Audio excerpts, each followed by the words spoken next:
वालेकुम रहमतुल्लाहि वबरकातुहू। पेश खिदमत है मुहियुद्दीन नवाब साहब का नावल मुक़द्दर। लीजिए यहाँ पर शुरू हो रही है उरूज और पाशा जाने की चाहतों का सिलसिला। लीजिए पेश खिदमत है पार्ट 16 शुरू कर रहा हूँ, समाप्त फरमाइए। मैं इतना कहना चाहती हूँ कि मुझसे किसी तरह की तवक्को ना रखो। नहीं रखूँगा। ये ज़रूरी नहीं है कि मोहब्बत का सिला मोहब्बत से मिला। अगर तुम मोहब्बत करने वालों को मोहब्बत देना चाहती हो तो मैं ज़िद नहीं करूँगा। मैं तो सिर्फ़ अपनी चाहत को, अपने दिल की दीवानगी को समझता हूँ। मुझे जवाबन कुछ मिले या ना मिले, मैं तो मोहब्बत करता रहूँगा।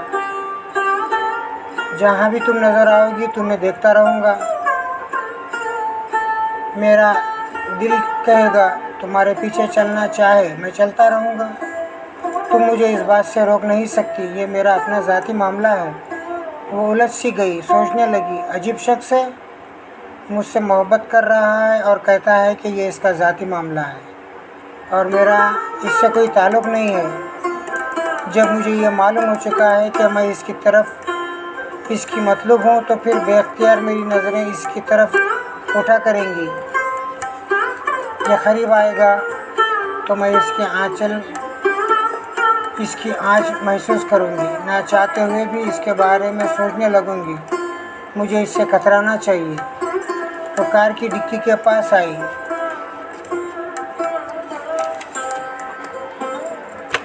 इसे खोलकर बड़ी अटैची निकालने लगी। अब वो वालिदैन से नाराज़गी तक क्वार्टर में रहना चाहती थी। इसके लिए अपना बहुत सा ज़रूरी सामान साथ लेकर आई थी। एटीजी के अलावा दूसरी छोटी बड़ी चीज़ें थीं। पाशा ने करीब आकर कहा, बास्केट उठा कर जाओ और दरवाज़ा खोलो, मैं सामान लेकर आ रहा हूँ। नहीं, रहने दो, मैं अभी नाइट चौकीदार को बुलाती हूँ। प्लीज़ मुझ पर भरोसा करो, मैं सामान लेकर नहीं भागूँगा। इसे एकदम से हंसी आ गई। वो बोली, तुम किस किस्म के इंसान हो? तुम जिस किस्म का बनाओगी वैसा ही बन जाऊँगा। इसने बड़ी भारी सी एटीजी को उठाकर अपने एक शाने पर रखा, फिर दूसरी एटीजी को दूसरे हाथ से उठा लिया। रोज हैरानी से देख रही थी। एटीजी इतनी भारी थी कि अगर वो इसे उठाना चाहती तो इसके नीचे दब कर रह जाती, लेकिन वो बड़े आसानी से दोनों एटीजी उठाए इस क्वार्टर की तरफ जा रहा था। इसने डिक्की को बंद किया, फिर एक बास्केट और ब्रीफ केस को उठाकर तेज़ी से चलते हुए इससे आगे निकलते हुए दरवाजे पर आई। इसके ताले को खोला, फिर अंदर जाकर लाइट ऑन कर दी। इसने कमरे में आकर वो भारी सामान उतार कर इसे एक जगह रख दिया, फिर तन कर खड़ा हो गया। वो इसकी तरफ नहीं देखना चाहती थी, कतरा रही थी, मगर ना देखने के बावजूद इसके खदावरी और जवां मर्दी जो इस पर छा रही थी। वो किचन की तरफ जाते हुए बोली, तुम बैठो, मैं तुम्हारे लिए चाय लाती हूँ। चाय नहीं, सिर्फ पानी ले आओ। वो इसकी बात सुनने के लिए रुकी, फिर चली गई। वो एक कुर्सी पर बैठ गया। वो थोड़ी देर में एक गिलास पानी लेकर आई। इसने गिलास लेकर एक घूंट पीने के बाद कहा, मैं तुमसे बातें करने आया हूँ। ऐसी क्या बातें हैं जो मुझसे करना चाहते हो? क्या तुम्हारे दिल में कोई बात नहीं है? इसने नज़रें मिलाते हुए पूछा, तो फ़ौरन ही दूसरी तरफ मुँह फिरते हुए बोली, नहीं। क्या तुम्हारे दिल में ये बात पैदा नहीं होती कि मैं कौन हूँ? मैंने तुम्हारे अब्बू को अपना खून क्यों दिया है? और अगर खून दिया है तो अपना असली नाम और पता क्यों नहीं लिखवाया था? मैंने सवाल तुमसे किया था और तुमने टाल दिया था। क्या टालने के बाद तुम्हारे अंदर तजस्सुस पैदा नहीं हुआ? बेशक मैंने सोचा था कि तुमसे बाद में पूछूंगी, लेकिन ऐनी के मामलात में इस कदर उलझ गई हूँ कि तुम्हारे बारे में कुछ सोचने का मौका ही नहीं मिला। वो एक कुर्सी पर बैठते हुए बोली, अब अपने बारे में बताओ। मैं बहुत कुछ बताऊंगा, लेकिन तुम्हारे और ऐनी के बारे में बहुत कुछ मालूम करना चाहता हूँ। ये ऐनी के साथ कौन लोग दुश्मनी कर रहे हैं? मैं क्या बताऊँ? ऐनी जितनी दौलतमंद है इतनी ही बदनसीब है। तमाम लालची रिश्तेदार इसके आसपास छुपे हुए हैं। सिर्फ इसके तायाजाद भाई जीशान के सिवा सब भी मुझे दुश्मन दिखाई देते हैं। ऐनी भी किसी पर भरोसा नहीं करती है। मैं तुम्हें इसके एक एक रिश्तेदार की हिस्ट्री सुनाऊंगी, मगर पहले तुम अपने बारे में बताओ। पाशा ने गिलास को मुंह से लगाकर पानी पिया, फिर खाली गिलास को एक तरफ मेज़ पर रख कर रुमाल से मुंह पोंछते हुए बोला, मेरी रवादात बहुत तवील है और बहुत मुख्तसर भी है। अब से 16 या 17 बरस पहले लाहौर में दो दोस्त थे। दोनों ने मिलकर एक कारोबार शुरू किया। कारोबार में बड़ी तरक्की हुई और इनमें से एक दोस्त मेरे अब्बू थे। इनका नाम अजमत पाशा था और दूसरा दोस्त एक शाह साहब थे। 10-12 बरस में मुनाफे की शरह बढ़ने लगी। करोड़ों का मुनाफा होने लगा तो शाह साहब की नीयत में फतूर आ गया। उन्होंने एक दाश्ता पाल रखी थी। इस पर जी जान से आशिक हो गए थे और इस पर खूब रकम लुटाया करते थे। एक बार उन्होंने मेरे अब्बू पर इल्ज़ाम लगाया कि वो इनकी दाश्ता पर बुरी नज़र रखते हैं।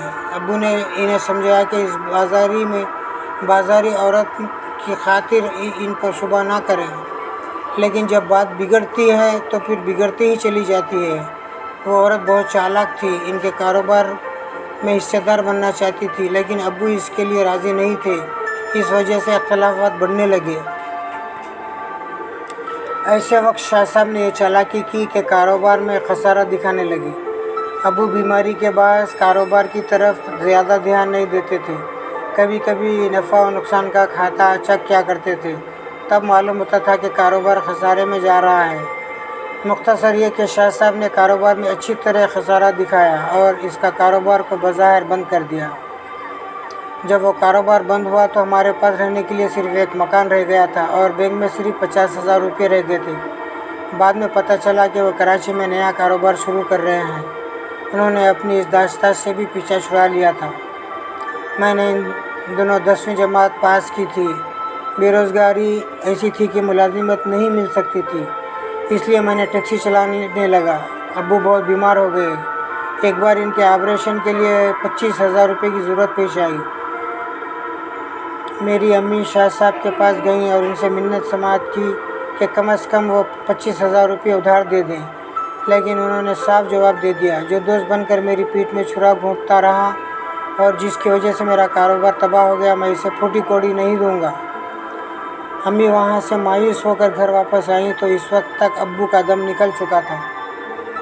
उरूज ने बहुत ही दुख से और हमदर्दी से पाशा को देखा, फिर कहा, वो शाह साहब तो बहुत ही गिरे हुए इंसान निकले। एक तो कारोबार में खसारा दिखाकर तुम्हारे अब्बू का कारोबार से निकाल दिया, फिर ऐसे बुरे वक्त में मदद नहीं की, जबकि इंसान हमदर्दी के तहत करना चाहिए था। जो ज़्यादा से ज़्यादा दौलत कमाने की धुन में लगे रहते हैं वो सिर्फ अपना मुनाफा देखते हैं, इंसानियत को नहीं समझते। तुम बताओ, क्या ऐसा शख्स कभी किसी मुसीबत में मुब्तला हो जाए तो क्या इसके काम आना चाहिए? नहीं, ऐसे शख्स को अपने अमाल की सज़ा पाने के लिए छोड़ देना चाहिए। लेकिन मैंने ऐसा नहीं किया, इसलिए कि मैं इंसानियत को समझता हूँ। एक दिन वो शख्स अचानक हादसे का शिकार हो गया। इसे हॉस्पिटल में तक पहुँचाया गया। वहाँ इसे खून की ज़रूरत थी और कहीं से खून नहीं मिल रहा था। तब मैंने अपना खून दिया। उरूज ने एकदम से चौंक कर सर उठाकर इसे सवालिया नज़रों से देखा। इससे आंखें चार हुई तो इसने नज़रें झुका लीं। फिर इससे पूछा, क्या तुमने अब से पहले भी किसी और को खून दिया है, और वो भी दुश्मन को?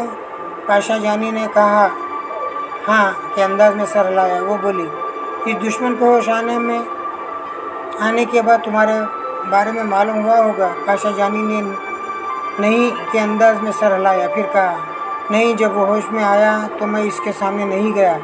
मैंने एक फ़र्जी नाम लिखवाया, अहमद कमाल। उरूज के जहन को झटका सा लगा। इसने सर उठाकर इसे देखा, फिर कहा, तुमने ये नाम यहाँ भी लिखवाया है? हाँ। फिर तुम्हारे अब्बू के होश में आने के बाद मैं इनके सामने नहीं गया। अगर जाता तो वो मुझे पहचान लेते। वो एकदम से चीख कर बोली, नहीं, तुम ये कहना चाहते हो कि? पाशा जानी ने इसके कहने से पहले हाँ के अंदाज में सर हिलाया। इसने अपने दोनों हाथों से चेहरे को ढांप लिया। एकदम से रोते हुए बोली, नहीं, खुदा के लिए नहीं, मेरे अब्बू ऐसे नहीं हैं। जो कुछ मैं सुन रही हूँ वो सब मेरी समाअत का धोखा है। वो बोला, मैं तुम्हें तकलीफ़ पहुँचाना नहीं चाहता था, लेकिन तुम्हें मेरे बारे में मालूम होना चाहिए था कि मैं कौन हूँ, कहाँ से आया हूँ, और आइंदा कभी तुम्हारे अब्बू से और अम्मी से सामना होगा तो वो दोनों मुझे पहचान लेंगे। लिहाजा मैंने इनसे पहले ही अपने मुताबिक ये सब कुछ बता दिया है। वो ये सोच सोच कर शर्म से पानी पानी हो रही थी कि अब्बू ने ऐसे वक्त मदद करने से इनकार कर दिया था जब पाशा जानी का बाप ज़िंदगी और मौत की कशमकश में मुब्तला था, और पाशा ने ऐसे वक्त दुश्मनी और इंतकाम को पस डाल दिया था जब उरूज के अब्बू को ओ ब्लड के ग्रुप के खून नहीं मिल रहा था। ऐसे में पाशा जानी ने इन्हें बड़ी साफ दिली से उरूज खून के 2 बोतलें दी थी। उरूज का सर झुक गया था और वो अच्छी तरह समझ रही थी कि सारी ज़िंदगी इस अजीम शख्स के सामने इसका सर झुका रहेगा। तो बड़ी देर तक दोनों हाथों से मुंह ढांपे सर झुकाए बैठी रही। पाशा ने कहा, तुम्हें शर्मिंदा नहीं होना चाहिए, इसलिए कि तुमने कुछ नहीं किया है जिसका अमल बास शर्म हो, इसे शर्मिंदा होना चाहिए। वो बोली, बाज़ गलतियाँ ऐसी होती हैं जिन्हें बुज़ुर्ग करते हैं और शर्मिंदगी इनकी औलाद को होती है। मुझे ऐसा लगता है जैसे मैं तुमसे कभी नज़रें नहीं मिला सकूंगी, तो फिर ये मेरी मोहब्बत और नेकी का सिला ना होगा, बल्कि एक सज़ा होगी। मैं तुम्हें एक नज़र देखने के लिए तरसता रहूँगा और तुम मुझसे छुपती फिरोगी। वो चुप रही और थोड़ी देर इंतज़ार करता रहा कि शायद वो कुछ बोलेगी। फिर इसने कहा, फरिश्ते नेकी करते हैं तो सिला नहीं मांगते। मैं फ़रिश्ता नहीं हूँ, इंसान हूँ, सिला मांगता हूँ। मैंने जो अच्छाइयाँ की हैं इसके बदले मुझे देखो। वो नज़रें क्या मिलाती। इस बार इसने दुपट्टे से मुंह को ढांप लिया। वो बोला, अभी मुझे यह हक़ हासिल नहीं है कि तुम्हें छू लूँ और तुम्हारे चेहरे को दोनों हाथों से ढांप कर अपनी तरफ देखने पर मजबूर करूँ, इसलिए इल्तिजा कर रहा हूँ, मुझे देखो। बाप ने इस कदर शर्मिंदा किया था कि वो नज़रें नहीं मिलाना चाहती थी। वो उठकर खड़ा हो गया, फिर बोला, मुझे देखो। इसकी गर्दन और झुक गई। पाशा जानी इसके हवास पर छा गया था।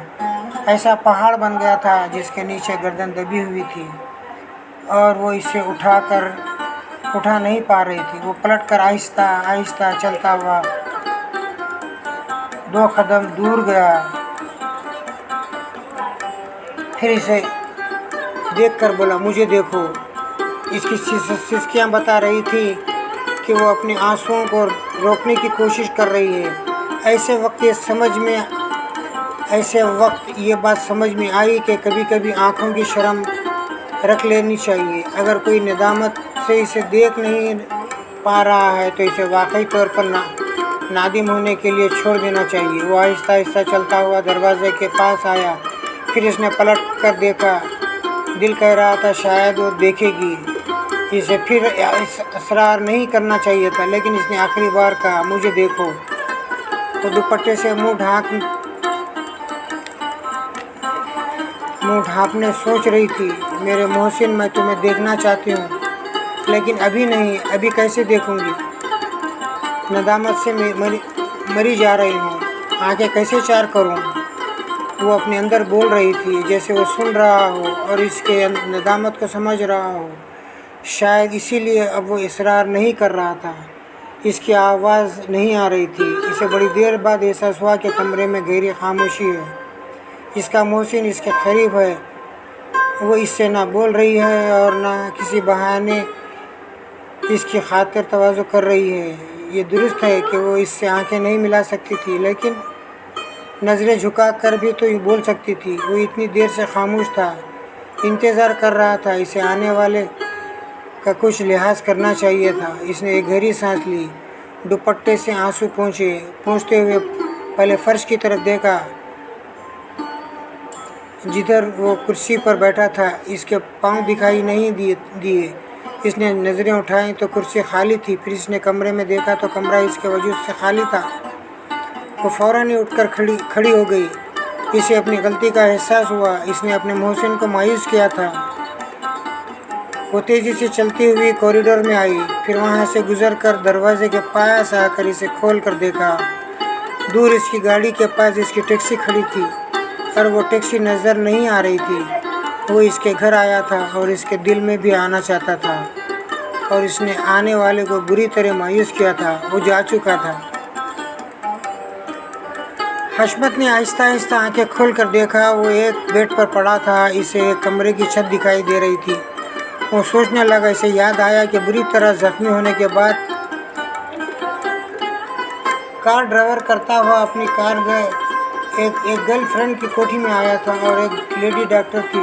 वो इसके दरवाजे पर पहुंचकर कॉल बेल बनाया। बटन दबाने के बाद गिर पड़ा था। डॉक्टर आरजू ने दरवाज़ा खोल कर देखा तो घबरा गई। इसे झुककर बोली, ये तुम्हें क्या हो गया है? कहाँ से ज़ख्मी होकर आ रहे हो? वो तकलीफ़ से कर्राते हुए बोला, किसी तरह खुद को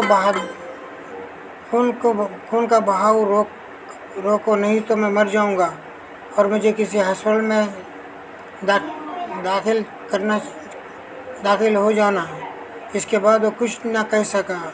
अपने आप से गाफिल होता चला गया। अब होश में आने के बाद इसे ये तमाम बातें याद आ रही थी। इसने एक हाथ उठाकर अपने सर को टटोल कर देखा। पेशानी पर और सर के ऊपर से नीचे थोड़ी ठुडी तक पट्टियाँ बंधी हुई थी। इसने एक तरफ सर घुमा कर देखा। डॉक्टर आरजू कमरे में आई थी। इसने करीब आते हुए कहा, थैंक्स गॉड, तुम होश में आ गए। वो इसकी एक कलाई को थाम कर नफ्स टटोलते हुए बोली, तुम कहाँ से मौत को गले लगा कर आए थे? इतना खून बह चुका है कि बचने की उम्मीद नहीं थी। अगर मेरे घर पर खून देने के लिए इंतजामात ना होते तो तुम अभी तक मिट्टी में मिल चुके होते।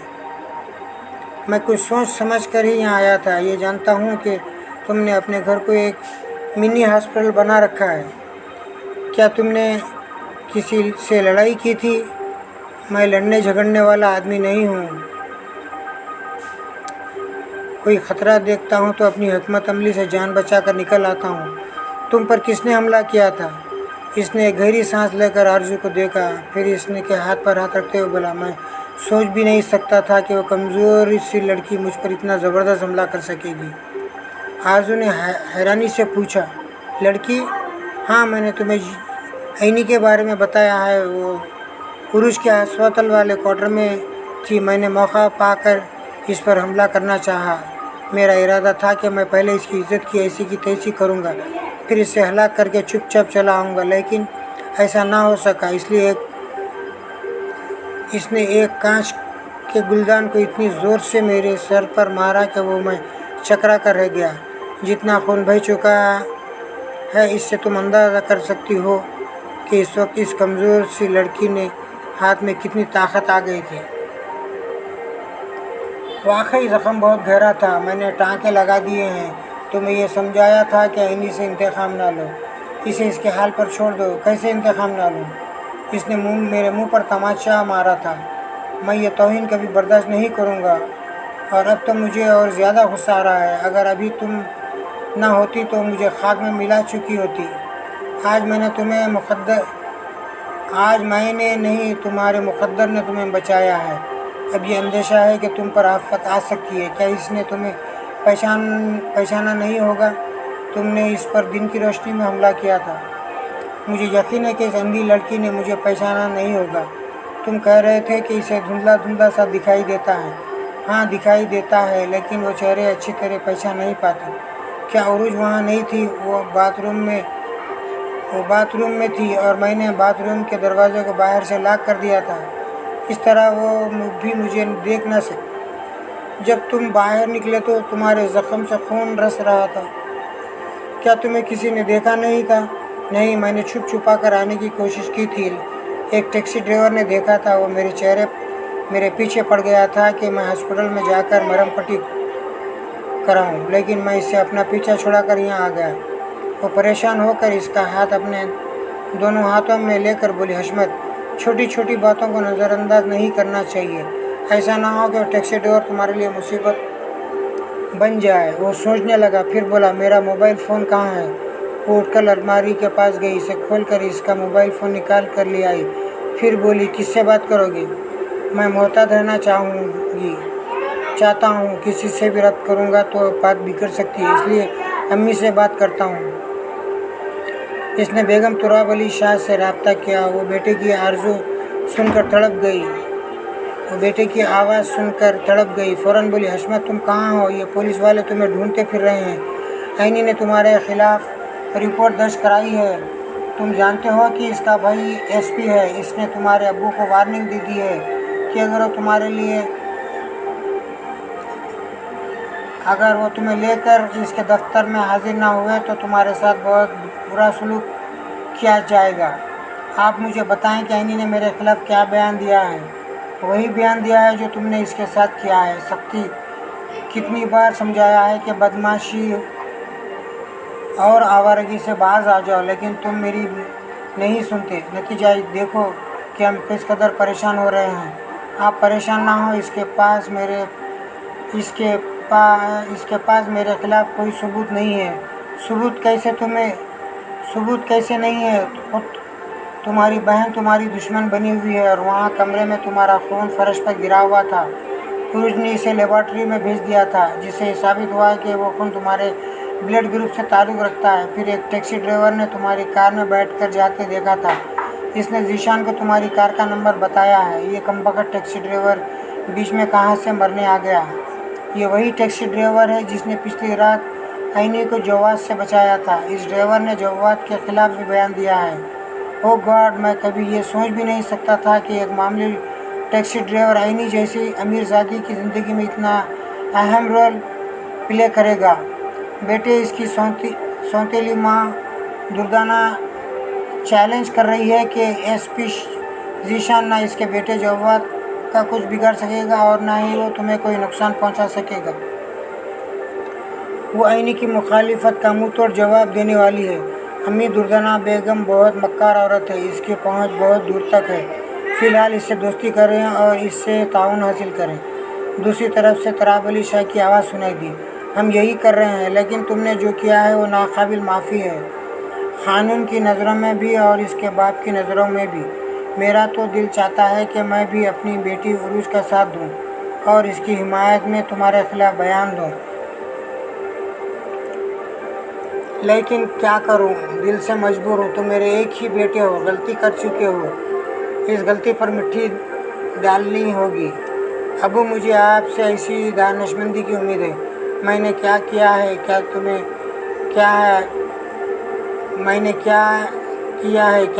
क्या है, इसका हिसाब आप बाद में करें, लेकिन मेरे बचाव की सूरत निकालें। फ़िलहाल तुम्हारे बचाव की यही एक सूरत है कि जहाँ भी हो वहीं छुपे रहो, बाहर ना निकलो और पुलिस वालों को अपनी कार तक भी ना पहुँचने दो। आप मुतमईन रहें, देखें वो मुझ तक नहीं पहुँच पाएंगे।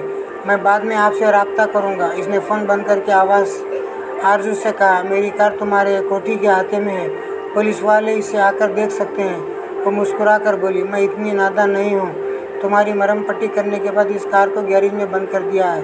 वो बाहर से किसी को नज़र नहीं आएगी और ना ही तुम किसी को दिखाई दोगे। जब तक अपनी सलामती का यकीन ना हो जाए, इस वक्त तक यहाँ से बाहर नहीं निकलोगे। वो इस पर बड़े प्यार से झुक गई और इसे दिलो जान से चाहती थी। इसके खातिर इसने अब तक शादी नहीं की थी। वो झूठी बातें करता रहता था और वो इसकी बातों से बहलती रहती थी। एक अच्छी तजुर्बेकार लेडी डॉक्टर थी, इसके झूठ को फ्रॉड समझती थी, इसके बावजूद इस पर जान देती रहती थी। वो अक्सर इससे कहती थी कि मुझे बिल्कुल नादान बच्ची ना समझो, तुम मुझे मोहब्बतें दे रहे हो और मैं तुम्हारी मोहब्बतें सिमट रही हूँ, यही मेरी ज़िंदगी का हासिल है। लेकिन कभी मुझे ये मालूम हुआ कि तुमने किसी और की खातिर मुझे छोड़ा है तो तुम्हें मेरी दुश्मनी महंगी पड़ेगी। वो कहती थी कि अपनी माँ बाप की मर्ज़ी से जहाँ चाहो शादी करो, अपनी नवीली दुल्हन के पास जाओ, लेकिन वापस मेरे पास आ जाया करो, बस इससे ज़्यादा और मैं कुछ नहीं चाहती। दुर्दाना बेगम ने फ़ोन पर रब्ता किया, फिर कहा, जीशान, तुमने हमें 2 घंटे की मोहलत दी थी, इससे पहले ही मैं तुम्हें फ़ोन कर रही हूँ। तो मैं ये बताना चाहती हूँ कि मुझे मज़ीद 1 घंटे की और मोहलत चाहिए। सॉरी, मज़ीद वक्त नहीं दूँगा। वो तो तुम्हें देना ही होगी। मैं अपने घर से बेटे को लेकर निकल चुकी हूँ। यहाँ आओगे तो हमें नहीं पाओगे, मगर मेरा वादा है कि ठीक 3 घंटे के बाद यानी 6 बजे तुम्हारे घर में मौजूद रहूँगी। मेरा बेटा भी रहेगा। मैं यहाँ पर जव्वाद को हाजिर होने का हुक्म दे रहा हूँ। आप इसे वहाँ ना ले जाएं। मैं वहीं जाऊँगी और आईनी के सामने अपने बेटे की गिरफ़्तारी पेश करूँगी और देखूँगी कि तुम किस तरह इसे गिरफ़्तार कर सकोगे। आपके लहजे में ज़बरदस्त चैलेंज छुपा हुआ है। इसका मतलब है कि इसकी हिफाजत के लिए कुछ कर रही हो। ये एतमाद है कि मैं इसे गिरफ़्तार नहीं कर सकूँगा। एक माँ की कोशिश यही होगी कि इसके बेटे पर कोई आँच ना आए। आगे जो होगा देखा जाएगा। वैसे एक मशवरा देना चाहती हूँ, तुम क्या मानोगे? आप मशवरा पेश करें। मानना ना मानना मेरा काम है। इस टैक्सी ड्राइवर के बारे में छानबीन करो कि वो कौन है। अभी मुझे हशमत के वालिद ने फ़ोन बताया है कि जिस टैक्सी ड्राइवर ने मेरे बेटे और जव्वाद का रिवॉल्वर छीन लिया था, इस टैक्सी ड्राइवर ने हशमत के ख़िलाफ़ भी बयान दिया है। आखिर ये टैक्सी ड्राइवर कौन है? क्या टैक्सी चलाना छोड़कर दिन रात आईनी के साथ लगा रहता है? और अगर दिन रात इसके साथ रहता है तो आईनी इसका क्या ताल्लुक़ है, क्या रिश्ता है? तुम इसके गैरतमंद भाई हो तो तुम टैक्सी ड्राइवर को 1 घंटे बाद यानी 6 बजे अपने घर ले आओ। हम सब वहाँ मौजूद रहेंगे। अच्छी बात है, मैं आपके मशवरे पर गौर करूँगा और 6 बजे अपने घर आकर तुम्हारा इंतज़ार करूँगा। इंतज़ार नहीं करना पड़ेगा, मैं ठीक वक्त पर हाजिर हो जाऊंगी अपने बेटे के साथ। दुर्दाना ने राब्ता ख़त्म कर दिया है। ज़ीशान रिसीवर को क्रेडल पर रख कर सोचने लगा। दुर्दाना की इस बात पर वज़न है कि टैक्सी ड्राइवर के बारे में भी बहुत कुछ मालूम करना चाहिए और इसे पे बुलाकर इसका भी मुहासबा करना चाहिए। वो थोड़ी देर तक सोचता रहा, फिर इसने रिसीवर उठाकर अपने घर के नंबर पंच किए। थोड़ी देर बाद राब्ता हुआ। इसे अपने डैडी की आवाज़ सुनाई दी। इसने कहा, मैं ज़ीशान बोल रहा हूँ और आईनी से बात करना चाहता हूँ। वो अपने कमरे में है। शायद इसने अपने कमरे का रिसीवर उठाया होगा। दूसरी तरफ से आईनी की आवाज़ सुनाई दी। जी हाँ बड़े अब्बू, मैंने रिसीवर उठाया है। मैं भाईजान से बातें कर रही हूँ। ज़ीशान ने कहा, आईनी अभी 6 बजे दुर्दाना बेगम घर आने वाली है। अपने बेटे को भी साथ लाएगी। वो कहती है कि तुम्हारे सामने इसे गिरफ़्तार कराऊं। वो ऐसा क्यों चाहती है? क्या मेरी हमदर्दी हासिल करना चाहती है? शायद ये बात नहीं है। इनके लहजे में बड़ी पुख्तगी थी और यकीन था कि मैं इनके बेटे को गिरफ़्तार नहीं कर सकूँगा। भाईजान वो बहुत मक्कार है। उन्होंने जव्वाद के बचाव का कोई रास्ता निकाल लिया होगा। हाँ, ऐसी ही कोई बात है। वैसे तुमसे इस टैक्सी ड्राइवर के बारे में कुछ पूछना चाहता हूँ। जी हाँ, फरमाइए, आप क्या पूछना चाहते हैं? इसका नाम क्या है और कहाँ रहता है? इसका नाम सलामत पाशा है और सब इसे पाशा जानी कहते हैं। मैं इसका रहायशी पता नहीं जानती। तुम कल रात इसके साथ आई हो। आज वो रात के वक्त भी रुच के क्वार्टर में तुम्हारे साथ था और तुमने अब तक इसका पता ठिकाना मालूम नहीं किया। मैंने सोचा था कि इसके घर का पता पूछूंगी, फिर ध्यान नहीं रहा। क्या इसकी टैक्सी का नंबर जानती हो? हाँ, आप नोट करें। इसने नंबर बताया। ज़ीशान ने नोट करने के बाद इसके बारे में कुछ और बताया। क्या बताऊं, वो इंसान नहीं फरिश्ता है। अब से 8 माह पहले उरूज के अब्बू हादसे का शिकार हुए थे तो इन्हें खून की ज़रूरत थी और वो नेगेटिव कहीं दस्तयाब नहीं हो रहा था। पाशा ने अपना खून इन्हें दिया था। फिर तो हॉस्पिटल में इसका नाम और घर का पता ज़रूर होगा। मैं अभी उरूज से मालूम करता हूँ। आप मालूम नहीं कर सकेंगे। इसने खून देते वक्त अपना नाम और पता गलत लिखवाया था। इसने ऐसा क्यों किया था? वो कुछ अजीब सा मिजाज रखता है। वो ना किसी पर एहसान जताना चाहता है और ना अपना नाम करना चाहता है। नेकी करता है और दरिया में डाल देता है। लीजिए, यहाँ पर रोक रहा हूँ और ये दिलचस्प कहानी का सुनते रहिए आप लोग नेक्स्ट वीडियो में। अल्लाह हाफिज़।